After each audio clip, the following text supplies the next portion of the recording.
Hey YouTube, what's going on? Your local Chavez here, and we're going to go ahead and review the CW45, which has been one of my favorite carry pistols recently, and just go ahead and talk about it, tell you the ups and downs, and just the likes of the gun. So, excuse me, this gun, I actually was looking at a Glock 36 for the longest time. And I've heard problems with the Glock 36 just as much as I've heard problems with the Kahr. So it's kind of an on-off stories on the forums about that particular weapon. Same with this one, especially this one. So anyways, for what you get with the gun is you get for about around $400. You get the gun, one magazine, and the box, which the box is nothing special. I went ahead and purchased another magazine, which they're about $50. So the Glock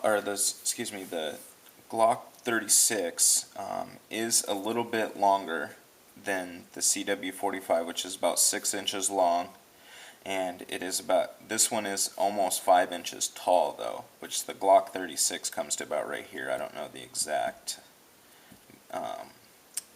height on the Glock 36.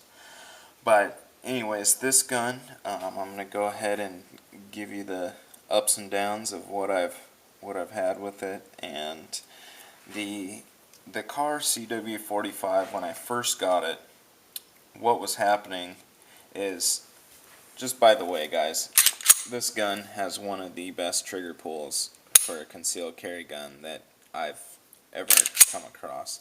I don't know what the weight is on it, but it's really smooth, really nice, double action only trigger. It just breaks cleanly, same spot every time. If you guys just want to get an idea of what that trigger pull is like, it's really easy, really light. It's not a staple gun trigger like most carry guns. So, and let me show you this target real quick just to prove that. This was at 7 yards. I did have a flyer there and one over there, but that was a whole box, one target. So the gun's accurate, I can tell you that.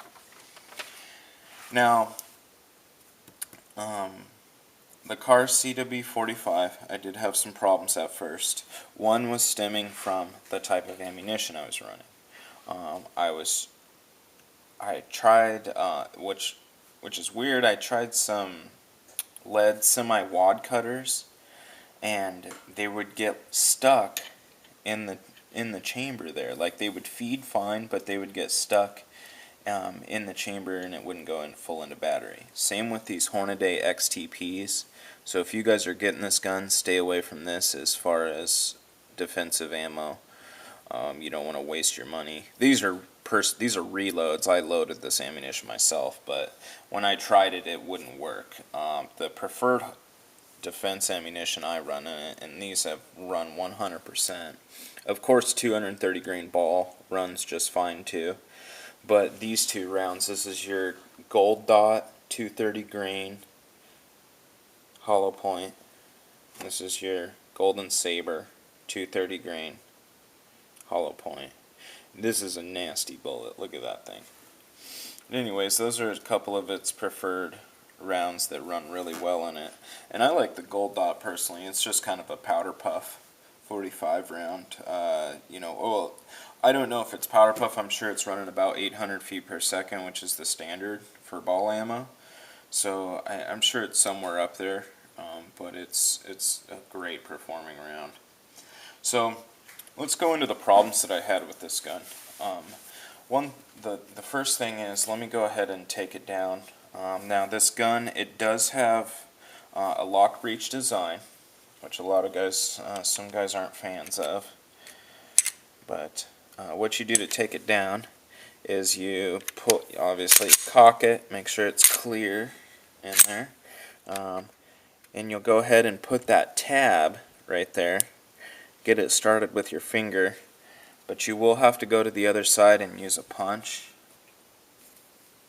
When I first got it, I didn't need a punch, but I'll explain why in a second here.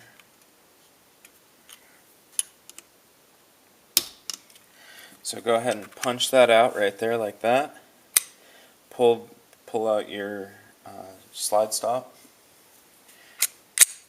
And then go ahead. Oops, sorry. What am I doing? What is going on here? So you got to pull the trigger. What is going on? See what I'm saying here? This thing is giving me troubles. Pull the trigger and the thing comes off. See what I think happens is this gets loose when you pull that pin out of there. So this thing pops down a little bit, and you got to pull the slide back one more time to kind of even this thing out and then release it. But anyways, so I got it taken down finally. And then what was happening, here's one thing I did that really helped out the gun, was when you take it apart and you put it back together, you could never get it back together. But I fixed that by taking this and just beveling it down a little bit with some 600 wet dry, and just making a soft edge there, because it was flat and like a 90-degree angle there. I just softened that edge up a little bit. I didn't do anything with the barrel at all. I think I did polish that feed ramp a little bit, which it's got a nice barrel. It's conventional rifling as opposed to the other one, which is I believe it's called the P45. That one is not conventional. That one's polygonal rifling. The P45 is, and it's a lot more expensive too. It's like, I don't know, it's like almost $700 for a polymer gun. That's ridiculous. Anyways, I'd rather have an M&P, to tell you the truth, or a Glock. So anyways, this little pin right here, you guys can see, there's a little pin right there. It's kind of it's almost like a horseshoe shape, and then it comes up. Well, that's your slide stop spring. And what happened was that spring was getting loose, and the slide stop was coming out of the gun when firing. It would still shoot, but I'd look at it and it wouldn't stay back, and I couldn't get that even mixture of tightening this thing or loosening it to actually let that, to either not have it lock back after every round or not lock back after it's done firing. So what I did was I called Kahr. They sent me out a new spring right away, and since I put the new spring in, I have like 400 rounds through the thing, and it's flawless. Seriously, not one bobble. I took it out into practice out in the woods, and it just runs great. So that's how you fix that problem, guys. I know I'm sure some car enthusiasts or people that own one of these have been having the same issues. So that's one of the things you do. Another thing I did these magazines are not cheap too. $50, that's a little ridiculous. I took the magazine and I just sanded that top just a little bit. But other than that, that's about it as far as mods for the gun. I think it's a great economical pistol. It's not hard to shoot. You could make this your lone home defense gun if you wanted to. It's got that power. You got 15 rounds, 6+1 of 45 power. The thing only weighs about 20 ounces with ammo, maybe just a little bit more. It has no magazine disconnect, which I love. That's one of the stupidest ideas that anybody's ever come up with. But just make sure you're running the right ammo. You do those mods that I told you about, and it'll just make your gun a lot better. I got the Talon grips on there, and then I run it in a Nate squared tactical and practical inside the waistband holster. So made in the USA, guys. But anyways, yeah, that's my review.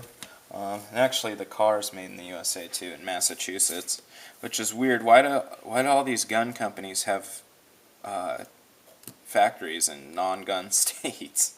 You know, it's ridiculous. So anyways, that's my review on the Kahr CW45. I would say go out and get one. Take care.